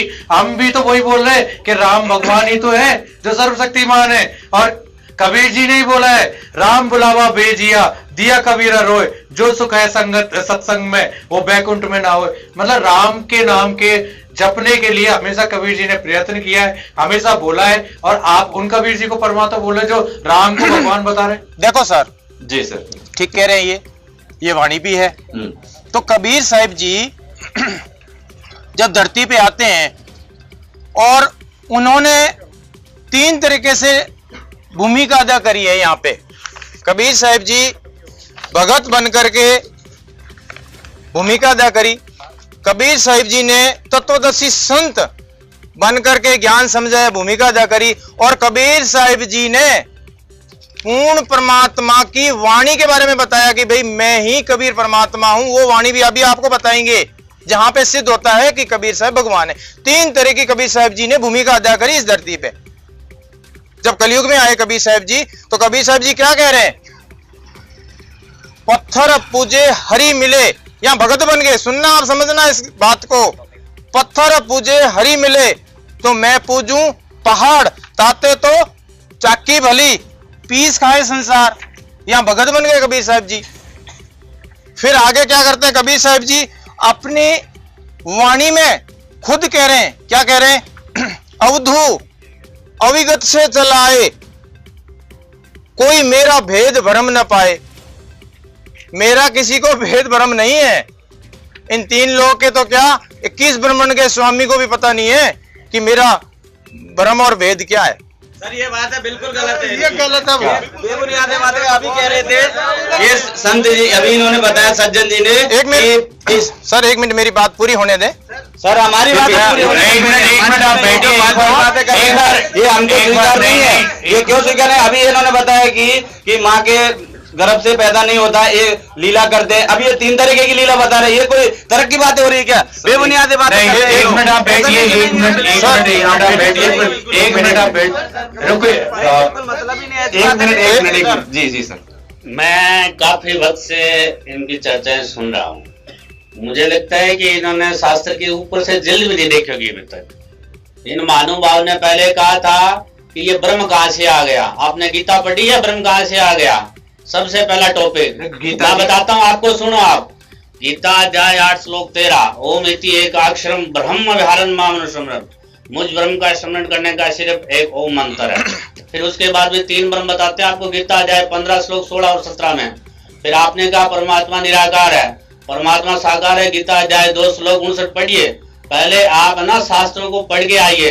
गीता में तीनों देवों का कहीं भी जिक्र नहीं है, ब्रह्मा विष्णु महेश का। सुनते जाइए आप, वेदों में कहीं पे भी ब्रह्मा विष्णु महेश का जिक्र नहीं है। कबीर साहब ने जिस राम के सुमिरन का कहा, राम एक पद है, परमात्मा का पद का नाम भी राम है। जैसे गीता अध्याय 7 श्लोक 18 में वासुदेव पद भी कहा गया है।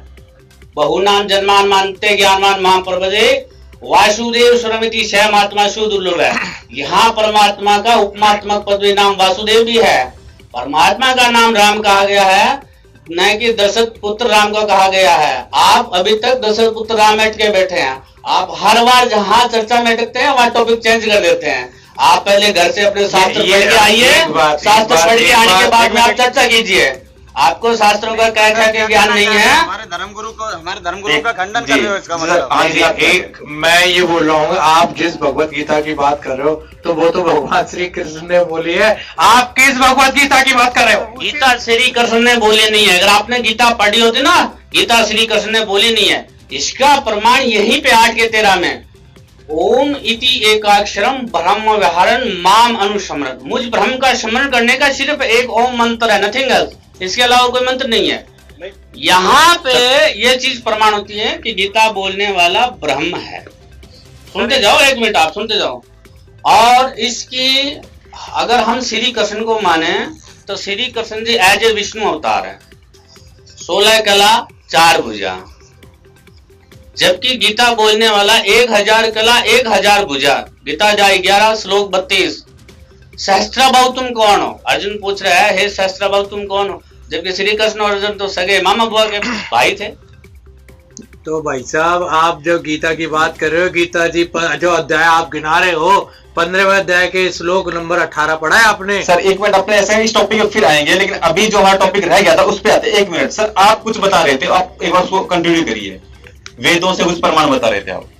सर वो टॉपिक क्या था, आप रिपीट कीजिए तो वापिस।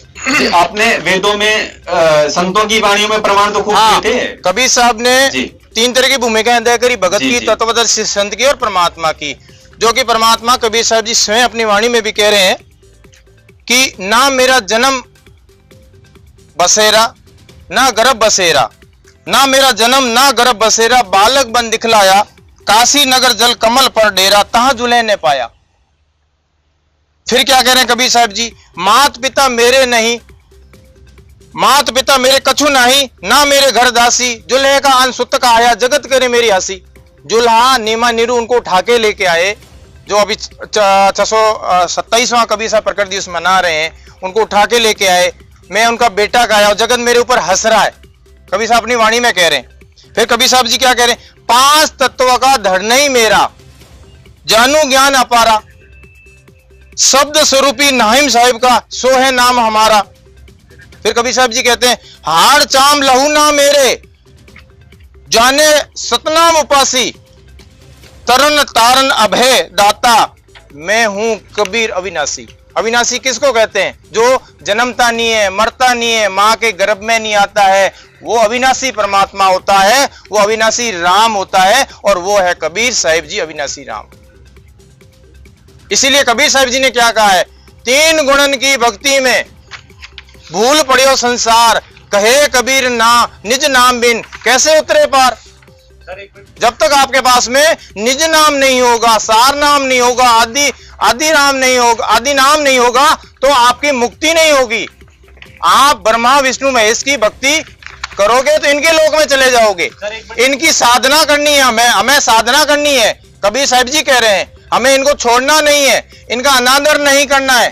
कबीर साहिब जी अपनी वाणी में क्या कह रहे हैं, तीनों देवा, 1 मिनट सर मेरी बात सुनिए, 1 मिनट, तीनों देवा ब्रह्मा विष्णु महेश, तीनों देवा कमल बसे, प्रथम तीनों देवा कमल दल बसे, प्रथम इनकी वंदना, इनका आदर सत्कार करो, फिर सुन सतगुरु उपदेश। अगला उपदेश सुन, सतगुरु क्या कह रहे हैं, किसकी आपको पूजा करनी है, तो हमें पूजा पूर्ण परमात्मा की करनी है और साधना हमारे आदरणीय देव ब्रह्मा जी, विष्णु जी और शिव जी की करनी है, जो जिनके ओरिजिनल मंत्र वर्तमान में संत रामपाल जी महाराज दे रहे हैं। आप आइए, इनसे नाम लीजिए संत रामपाल जी महाराज से और अपना मोक्ष करवाइए।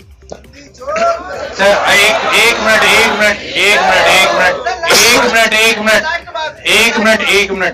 एक बात बताइए, जो आप सर एक मिनट पीछे से ऑडियंस का एक सवाल लेते हैं जी।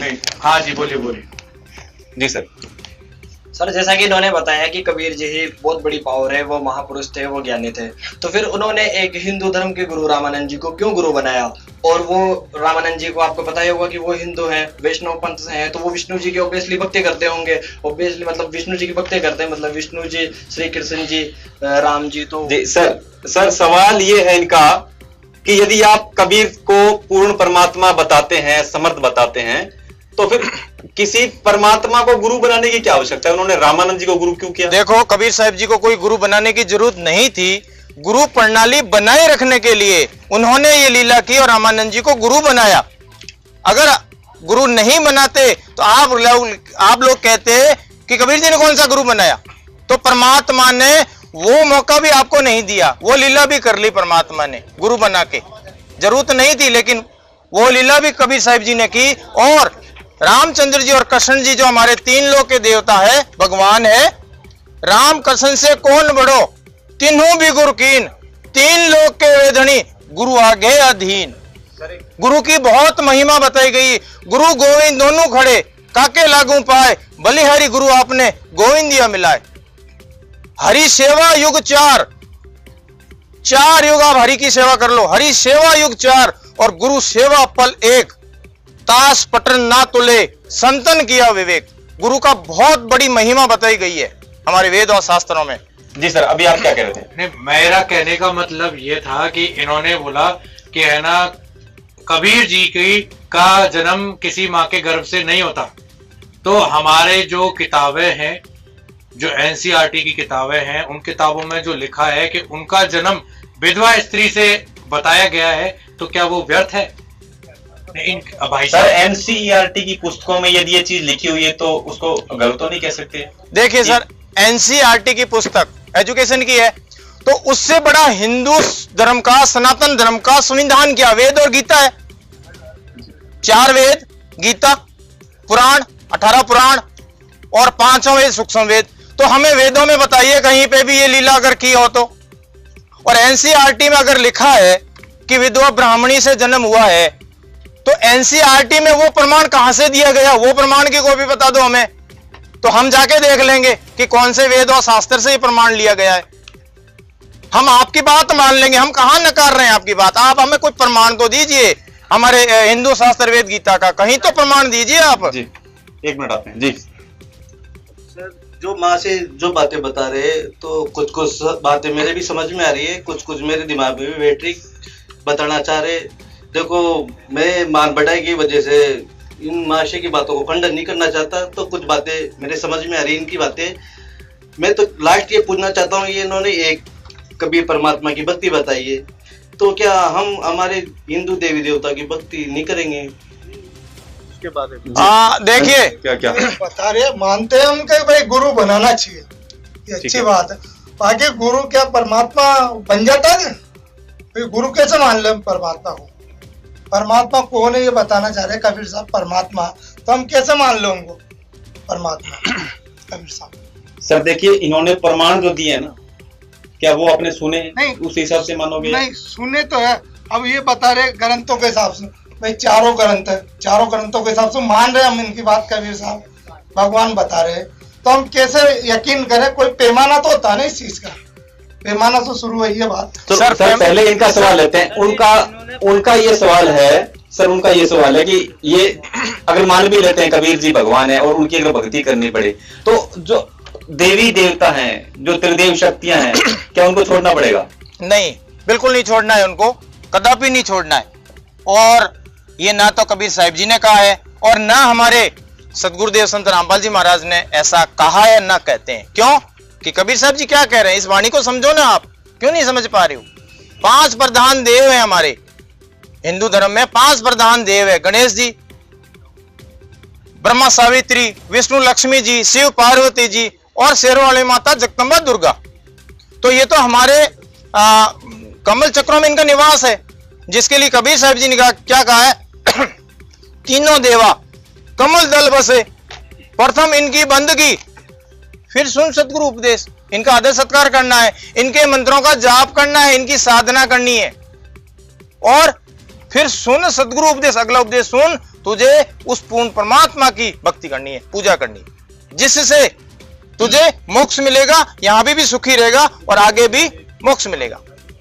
तो एक जी देखिए सर, जो इन्होंने जितने भी हिंदू धर्म के शिवधारी ग्रंथ हैं उनके आधार से परमात्मा कौन है ये सिद्ध करके बताया है, और कबीर जी के बारे में जो भी डाउट्स थे, भ्रांतियां थी, उनको भी इन्होंने क्लियर किया है। तो एक हिंदू होने के नाते अब आपके क्या विचार हैं, कुछ विचार देना चाहेगा? एक हिंदू होने के नाते अब आपके क्या विचार हैं? जी सर, आज की डिबेट हम बैठे हैं, कुछ मैं और हमारे भाई बंधु भी बैठे हैं सनातन के, और कुछ जनता जनार्दन भी यहाँ बैठी है। हम यहाँ बैठे थे कि भगवान कौन है, कहाँ रहता है, लेकिन हमारी विरोध भले कितना ही हो, लेकिन एक इंसान होने के नाते और सनातन की पूजा हम करते हैं, तो उनके नाते, इंसान के नाते मान बढ़ाई को एक साइड कर दें। तो एक बात हमने आज सीखी है कि यहाँ जो सज्जन जी ने प्रमाण दिए हैं वो वाकई थोड़े सोचने पर मजबूर कर देते हैं, क्योंकि उन्होंने तो ऑथेंटिक दिए हैं और कहीं न कहीं हो सकता है इनको वापस देखने की जरूरत हो सकती है। और दूसरी बात यह है कि जो आपका जो क्या नाम इसका है, ऐसे न्यूज चैनल है, तो आप ऐसी डिबेट और चलाइए जिससे हो सकता है कि हम ये नहीं कहते हम पूर्ण है और हमारे अंदर पूरा ज्ञान संपूर्ण है, ऐसा नहीं कहते। हो सकता है उस सज्जन जी की बातें हमें सीखनी भी पड़े और हमारी बातें उस सज्जन जी को सीखनी पड़े। तो धन्यवाद है आपके ऐसे न्यूज चैनल के लिए कि आप ऐसी डिबेट और कीजिए जिससे हमारे अंदर भी, सज्जन जी के अंदर भी, और आज आपके इस ऐसे न्यूज चैनल के माध्यम से जितने भी मीडिया की टीवी के माध्यम से ज्ञान जाएगा उनकी जनता को भी पता चलेगा कि रील में है क्या। तो यही बात मैं कह के बात को एंड करूंगा कि आज की जो चर्चा हुई है वो निष्पक्षता के साथ हमें कुछ और कोई एक मिनट आपके पास आ रहे हैं जी। मैंने इस डिबेट को ध्यानपूर्वक सुना और अब मुझे समझ में आया कि मैं जो साधना पूजा कर रही थी उसका कोई आधार नहीं था, क्योंकि मुझे अपने शास्त्रों का कोई ज्ञान नहीं था। अब मैं अपने शास्त्रों का अध्ययन करूंगी और उसे समझने की कोशिश करूंगी, और मैं इस चैनल का धन्यवाद करना चाहती हूँ जिसने ये डिबेट करा के हमें सत्य का मार्ग बताया और बताया परमात्मा कौन है। तो अब मैं ग्रंथों से अध्ययन करके मैं भी प्रयत्न करूंगी कि अपने अध्ययनों मतलब शास्त्रों का अध्ययन करूं और अपना मोक्ष कराऊं। जी आ रहे हैं आपसे ये सवाल है कि सज्जन जी ने और लोगों ने प्रमाण दिए हैं कुछ ग्रंथों के, शास्त्रों के, संतों की वाणियों के, जिससे बहुत से डाउट क्लियर हो गए लोगों के। तो क्या आपके भी कोई डाउट क्लियर हुए, कैसा महसूस करते हैं आप? क्वेश्चन करता हूँ, जो सर ने आज जो चीजें हमें बताई है वो हमने कभी देखी भी नहीं थी और ना पढ़ी थी। आज जिस चीज को हमने हकीकत सच्चाई हमें जो मिली, इतनी सारी मीडिया के सामने हमने जो चीजें देखी है, प्रमाण देखा है, वो चीज को हम मानते हैं कि आने वाली जो हमारी पीढ़ी है इन चीजों को जाने, और मीडिया के माध्यम जो सर ने सदगुरु रामपाल जी महाराज का जो हमें बताया प्रमाण, उस प्रमाण को देख के, उनके विचार सुन के, उनके विचार समझ के हम भी कुछ हमारे आने वाली पीढ़ी बच्चों को वो चीज़ों को मार्ग में जाएं और हम भी सदगुरु रामपाल जी महाराज से उद्देश्य लेके हमारा जीव का कल्याण कराएं और हम खुद मोक्ष पाने की तैयारी करें। जी सर, जी सर। सर हमें यह बताइए कि हम हमारे देवी देवता को मानते हैं, तो क्या हमें ये बताइए कि हमें कोई गुरु बनाना भी जरूरी है इस जीवन में? तो सर ये हमें बताइए। सर एक सवाल जनरल सवाल है कि गुरु बनाना जरूरी है इनको? बहुत अच्छा क्वेश्चन पूछा उन्होंने। गुरु बनाना बहुत जरूरी है, क्योंकि ये हमारी गीता जी कह रही है। गीता अध्याय 4 श्लोक 34 में कहा है कि अर्जुन तो तत्वदर्शी संत की खोज कर। तो तत्वदर्शी संत की खोज करने के बाद में तत्वदर्शी संत से उपदेश लेकर के आपको भक्ति करनी पड़ेगी, तभी मोक्ष होगा, नहीं तो मोक्ष नहीं होगा। ये हमारी गीता जी कह रही है। गुरु बनाना बहुत जरूरी है। ठीक है सर, और कोई अपने व्यू देना चाहेगा आप? जी सर काफी देशों में, क्योंकि एक वाणी है, एक मिनट सर, गुरु बिन माला फेरते गुरुबिंद देते दान, गुरुबिंद दोनों निष्फल है, पूछो वेद पुराण। जी सर। सर काफी देर से मैं ये जो डिबेट चल रही है इसके बारे में सुन रहा हूँ अच्छे से और मंथन भी कर रहा हूँ। मैं एक तरफ तो जो ये देवी देवताओं को मानने वाले हैं कि ये भगवान है, और एक तरफ कबीर जी को मानने वाले हैं। आप किनको मानते हो? मैं दोनों को ही नहीं मानता फिलहाल तो, लेकिन अब सोचने के बाद में ये साबित हो रहा है, ये समझ में आ रहा है कि जो इधर ब्रह्मा जी या विष्णु महेश या दुर्गा जी या गणेश जी हनुमान जी, इनको जो भगवान मान रहे हैं, इनके पास में किसी प्रकार का कोई प्रमाण इन्होंने सामने नहीं रखा है, कोई इनके पास में ऑथेंटिक प्रमाण नहीं है।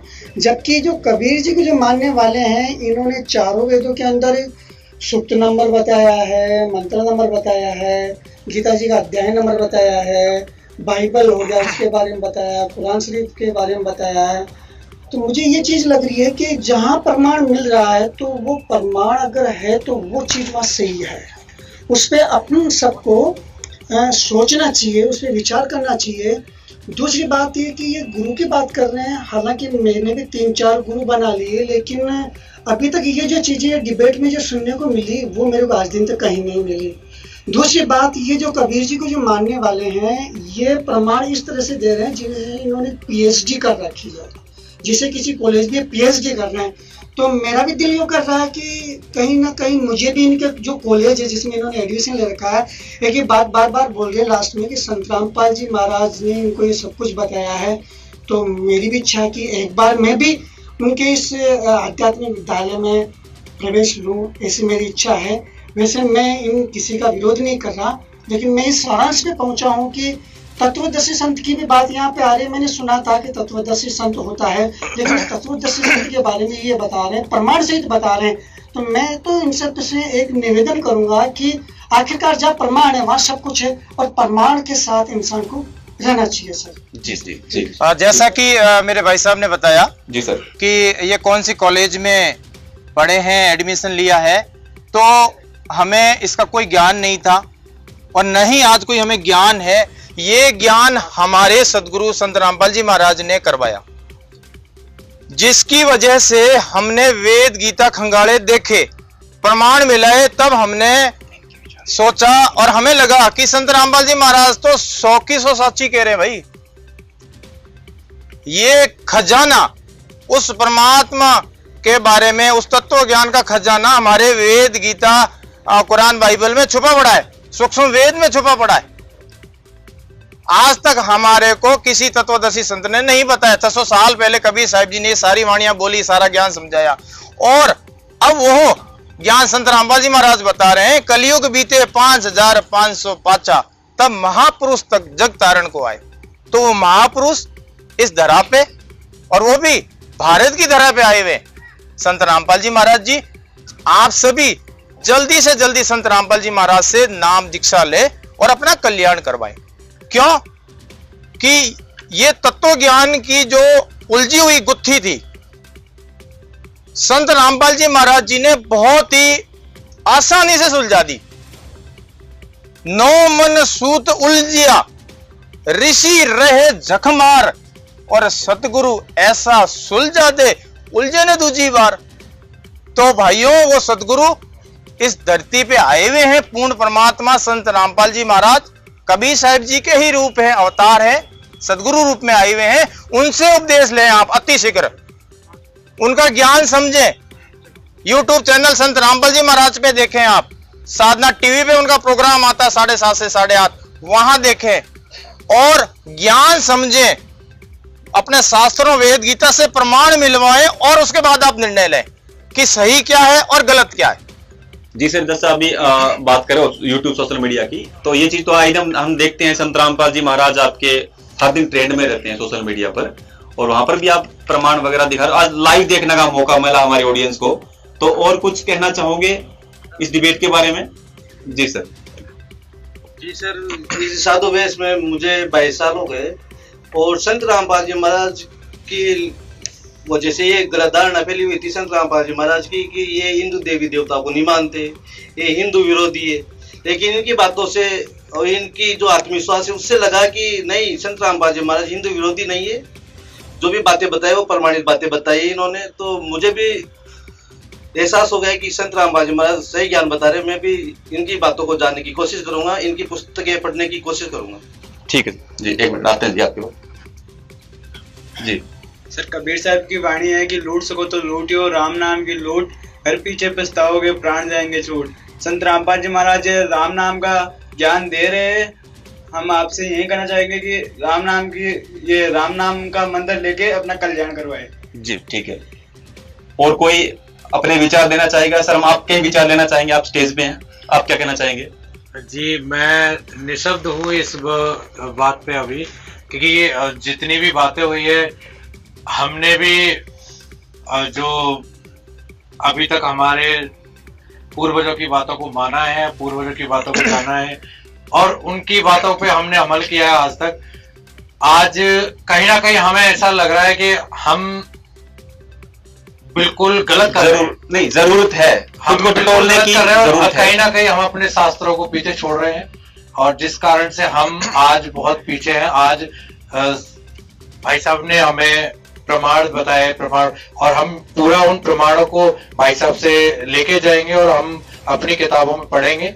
पढ़ने के बाद फिर गहन करने के बाद हमें लगता है कि बात सही है तो हम भाई साहब की बात से सहमत होंगे, नहीं तो आगे देखो हाँ जो हमारे रीति रिवाज चल रहे हैं वो हम जो जैसे बात मुद्दे की थी ना, परमाणु की बात स्टार्टिंग में हमारा यही था। आपकी बात, और इन्होंने अगर प्रमाण दे दिए, यदि वो प्रमाण सही है तो मानने में कोई दोहराई होने भी नहीं चाहिए, है ना? आपकी बात से मैं बिल्कुल सहमत हूँ, पर एक बार मैं अपने शास्त्रों को जरूर पढ़ना चाहूंगा और कहीं जो चीज हमसे छूट गई है, जो बातें हमसे छूट गई है या जो मंत्र श्लोक हमसे छूट गए, जो सर ने हमें बताया या भाई साहब ने हमें बताया, तो हम उनसे एक बार पढ़ के फिर भाई साहब से हम या फिर संत आप चैनल से आपसे संपर्क करेंगे दोबारा से।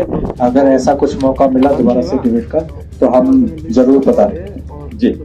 सर उन्होंने अच्छी बातें बताई, ये हम मानने को मानते हैं तो भाई कबीर साहब भगवान है। और उनके गुरु जैसे इन्होंने बताया कि भाई संत रामपाल जी महाराज का, तो ये हम देखते थे। हम कहीं भी जाते हैं, कहीं पूजा पाठ मंदिर में जाते हैं तो गाड़ी लेकर जाते हैं तो रास्ते में दिखते हैं इनके अनुयायी किताबें, जैसे ज्ञान गंगा, जीने गिरा, तो हम ही सोचते हैं अरे यार इन्होंने तो भरम फैला रखा, और हम मानते नहीं है और अभी तक भी नहीं मान रहे, हमारा दिल मान नहीं रहा। बाकी हम घर जाके बाकी हमारे पास ग्रंथ रखे हुए हैं, बाकी हम पढ़ते नहीं क्योंकि समय नहीं मिलता हमारे पास इतना। आज यहाँ कमाई करने जाना, आज उस मंदिर में जाना, वहाँ जाना, हमारा लगा रहता। बाकी आज इन भाई साहब की बात सुन के हमारे अंदर का कुछ ज्ञान जागा है। अब हम जाएंगे, कुछ सोचेंगे और इनकी जो ज्ञान गंगा पुस्तक है उसको अब लेंगे आगे रखे और लेकर उसमें पढ़ेंगे क्या लिख रखा है संत रामपाल जी महाराज ने, कि ऐसा ज्ञान बताया जब भाई साहब ने हमें, जब आज समझ में आया हमें, तो इनका जो गमागम हो रहा कबीर साहब का, उसमें जरूर हम आने की कोशिश करें जरूर। तो ये थी आज की हमारी डिबेट, जिसमें हमने हु इज गॉड टॉपिक को प्रमाणों सहित लेने की कोशिश करी। और हमारे साथ जितने भी लोग जुड़े हैं, हमारे स्टेज पर लोग जुड़े हुए हैं, इधर ऑडियंस में भी आपका बहुत बहुत धन्यवाद। और जिन सर जी ने जो परमाणु सहित जो कुछ रेफरेंस दिए हैं, उनसे मेरा निवेदन है कि आप लास्ट एक अपील क्या करना चाहेंगे? मेरा निवेदन यही है कि आप सभी हमारे भाई बहन हैं, आप हिंदू हैं, आप सनातनी हैं, तो हम भी हिंदू हैं, सनातनी हैं। हमारा उद्देश्य आपको नीचा दिखाना ऐसा कतई नहीं है, कि जो सच्चाई हमने देखी, हमारे सदगुरुदेव संत रामपाल जी महाराज ने बताई हमें, तो फिर हमारा फर्ज बनता है कि वो सच्चाई हम आप तक पहुंचाएं, औरों तक पहुंचाएं। परमार्थ का जो कल्याण बताया है, बहुत बड़ा इसका फल बताया है, तो इसको आप समझें, सुने, संत रामपाल जी महाराज का ज्ञान सुन समझ करके और नाम दीक्षा लेकर के अपना मोक्ष करें।